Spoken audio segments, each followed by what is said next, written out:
Hello everyone, welcome back to the channel. तो पिछले videos में हम लोगों ने WMP के वेरियस वीडियोस को देखा था, जिसमें हमारा यूनिट 1 ऑलरेडी कंप्लीट हो चुका है। यूनिट 1 में हम लोगों ने कास्टिंग, फॉर्मिंग और भी अलग अलग टॉपिक्स को देखे थे। यूनिट 2 में हमारा CNC मशीनिंग हो चुका है और ये सेकेंड वीडियो है यूनिट 2 का, जिसमें हम लोगों को लेथ मशीन के बारे में पढ़ना है। तो सबसे पहले तो लेथ मशीन करता क्या है? तो लेथ मशीन कुछ नहीं, मशीनिंग ऑपरेशन को ही परफॉर्म करते हैं। जैसे कि आप यहाँ पे फंक्शन देख सकते हैं। They perform various machining operations like turning, facing, threading, knurling, parting, drilling and boring. एक एक करके मैं सारे ही ऑपरेशन को एक बार एक्सप्लेन कर देता हूँ जल्दी से। फेसिंग ऑपरेशन में क्या होता है? लेट से अगर आपके पास मेटल का वर्क पीस है, तो इसमें जो भी सरफेस में इम्परफेक्शन होंगे उनको हम लोग रिमूव कर देंगे या इलिमिनेट कर देंगे। ये होता है फेसिंग ऑपरेशन, ठीक है। नेक्स्ट है टर्निंग ऑपरेशन। टर्निंग ऑपरेशन में क्या होता है? हम लोग मेटल या फिर वुड, जो भी चीज़ है अपने पास, उसके डायमीटर को हम लोग ठीक कर रहे होते हैं। और वो ठीक कैसे करते हैं? जो भी सरप्लस मटेरियल है, मतलब एक्स्ट्रा मटेरियल उस चीज़ में है, उसको हम लोग एलिमिनेट कर देते हैं, ठीक है। तो फेसिंग में क्या था? सरफेस फिनिश को सही कर रहे थे। और टर्निंग में क्या है? डायमीटर को हम लोग ठीक कर रहे हैं, है ना। टर्निंग का अलग अलग टाइप्स हो सकता है, जिसमें टेपर टर्निंग, काउंटर टर्निंग और फॉर्म टर्निंग आता है, ठीक है। तो ये बस आप ऐसे ही याद रख सकते हैं। बढ़ते हैं नेक्स्ट ऑपरेशन की तरफ। नेक्स्ट ऑपरेशन है थ्रेडिंग ऑपरेशन। तो इसमें क्या है? It is a process use to create a helical ridge with a uniform cross section on the work piece. ये देखिए, इस तरीके का हम लोग को जब भी स्ट्रक्चर क्रिएट करना होता है तो हम लोग थ्रेडिंग ऑपरेशन का इस्तेमाल करते हैं। आगे लिखा है it involves using a threading tool bit to make the cuts on the work piece successively. It is important to note that tool bit used for this operation should be the same shape as the thread needed। तो जैसा हम लोग को यहाँ पे thread चाहिए होगा, thread मतलब ये जो स्ट्रक्चर है ऐसा ऐसा, जैसा थ्रेड चाहिए होगा उसी टाइप का जो हमारा ओरिजिनल स्ट्रक्चर होना चाहिए, है ना। तो ये हो गया अपना थ्रेडिंग। नेक्स्ट है नर्लिंग। तो इसमें अगर डायमंड शेप का पैटर्न हमें अगर क्रिएट करना होता है वर्क पीस पे, तो हम लोग नर्लिंग का इस्तेमाल करते हैं। इसका मेन पर्पस होता है ग्रिपिंग कैपेबिलिटी ऑफ वर्कपीस को इन्हांस करना, ठीक है। नेक्स्ट है ड्रिलिंग ऑपरेशन। ड्रिलिंग में ऑब्वियसली होल कर रहे होंगे हम लोग कहीं ना कहीं वर्कपीस में। नेक्स्ट है बोर्डिंग। जो पहले से होल हो रखे हैं उसके साइज को हम लोग इंक्रीज करना है, तो हम लोग बोर्डिंग ऑपरेशन परफॉर्म करते हैं। नेक्स्ट है वर्किंग ऑफ लेथ मशीन। तो ये वर्क कैसे करता है? It rotates a workpiece on its axis. मतलब कि जो भी वर्कपीस होगा, वुडन होगा या मेटेलिक होगा, है ना, या फिर किसी और भी चीज़ों का होगा, तो उसके एक्सिस पे उसको रोटेट करेगा। While a cutting tool removes material allowing for operation like turning, facing, threading and more. मतलब कि एक एक्सिस पे ही सब कुछ रोटेट कर रहा होगा, और जैसा भी ऑपरेशन हमें परफॉर्म करना है वैसा ऑपरेशन वहाँ पे परफॉर्म हो जाएगा, ठीक है। तो वर्किंग प्रिंसिपल अगर आपसे कोई पूछे लेथ मशीन का, तो आप ऐसे बता सकते हो, ठीक है। अब नेक्स्ट है अलग अलग पार्ट को देखते हैं लेथ मशीन में, और उनका क्या फंक्शन है उसके बारे में एक बार देख लेते हैं। तो सबसे पहले कुछ पार्ट्स है लेथ मशीन का, उसको देख लीजिए। जैसे यहाँ पे हेड स्टॉक हो गया, ये है ना, इसमें मोटर लगा होता है हेड स्टॉक में। सिमिलरली स्पिंडल हो गया, चक हो गया, टूल पोस्ट हो गया, बेड हो गया, फीड रॉड हो गया, हैंड व्हील हो गया, टेल स्टॉक हो गया, क्रॉस स्लाइड हो गया, सैडल हो गया, चिप पेन हो गया, कैरेज हो गया, एप्रोन हो गया। इस तरीके से और भी, जैसे लेग हो गया, और भी अलग अलग पार्ट्स हैं लेथ मशीन के। चलिए एक एक करके हम लोग सारे के फंक्शन पढ़ लेते हैं। ऑब्वियसली सारा पार्ट है उसका फंक्शन तो आपको याद हो नहीं पाएगा, तो जो जो पॉपुलर पार्ट है इसमें, जैसे बेड हो गया, लेग हो गया, हेड स्टॉक हो गया, स्पिंडल हो गया, हैंड व्हील हो गया, जो जो इजी है, या फिर टूल पोस्ट हो गया, इन सबको भी याद कर लेंगे तो काम चल जाएगा। और लेथ मशीन के बारे में एग्जाम में पूछा जा सकता है, तो आप इसको काफ़ी ध्यान से पढ़ें। ओके, फंक्शन में सबसे पहला है हेड स्टॉक। हेड स्टॉक में क्या है? Houses the motor and spindle. मतलब कि मोटर और स्पिंडल को ये कैरी करता है। Controls rotation and speed of the workpiece. मतलब कि वर्कपीस को किस स्पीड से रोटेट करना है उसको ये कंट्रोल करता है। तो हेड स्टॉक का फंक्शन आप समझ गए। नेक्स्ट है स्पिंडल। ये क्या करता है, it holds and rotates the workpiece. इसका भी काम है कि वर्कपीस को होल्ड करना और रोटेट करना, और जिस भी स्पीड से उस वर्कपीस को ऑपरेशन के लिए मूव करवाना होगा वो इसको कंट्रोल करेगा, मतलब स्पिंडल कंट्रोल करेगा उस स्पीड को, ठीक है। तो हेड स्टॉक टाइप सिमिलर ही इसका भी फंक्शन है। नेक्स्ट है चक।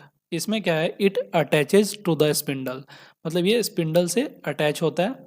सिक्योरली होल्ड्स द वर्कपीस, मतलब वर्कपीस को और भी अच्छे से होल्ड करने में हेल्प करता है चक, है ना।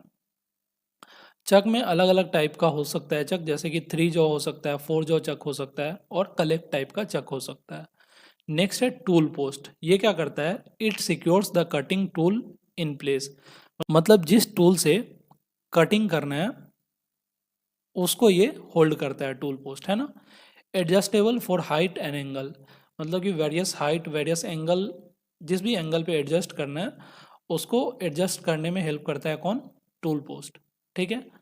तो अभी तक हम लोगों ने क्या देखा कि हेड स्टॉक, स्पिंडल और चक ये मेनली क्या करता था, ये सब वर्कपीस को होल्ड करने में और इन पे वेरियस ऑपरेशन परफॉर्म करवाने में हेल्प करता था।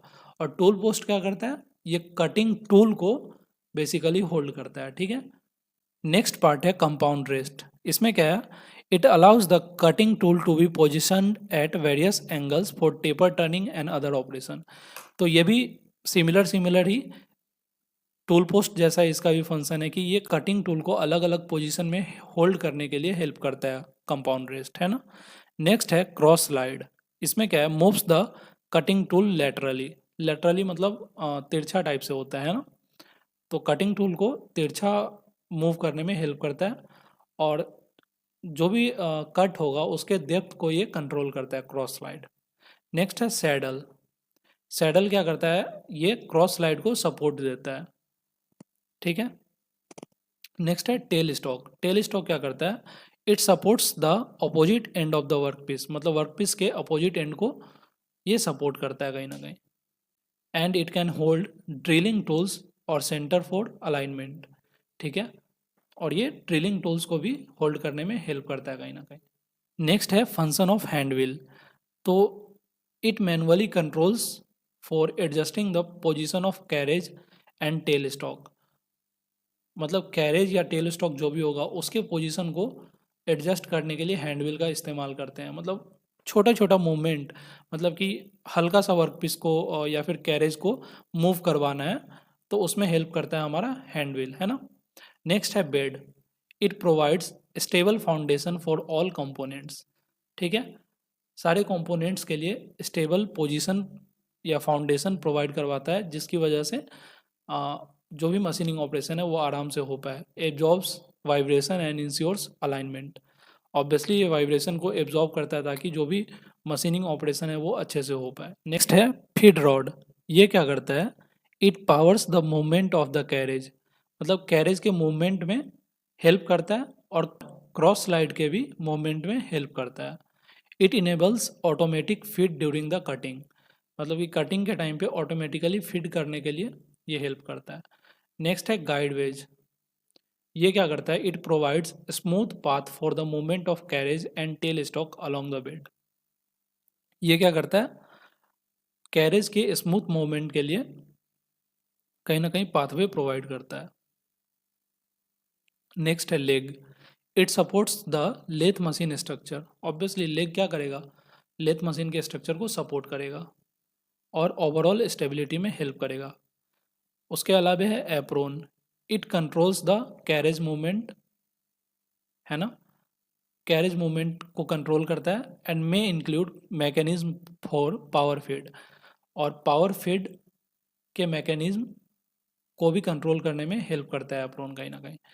नेक्स्ट है कैरेज। कैरेज किसको बोलते हैं, it holds the tool post and cross slide. Carriage क्या करता है, टूल पोस्ट और क्रॉस स्लाइड को होल्ड करता है। It moves along the bed to position the cutting tool, मतलब ये बेड के अलोंग मूव करता है और मूव करके क्या करता है, कटिंग टूल के पोजीशन को एक्यूरेट जगह पे ले जाता है कहीं ना कहीं। है ना। नेक्स्ट है चिप पैन।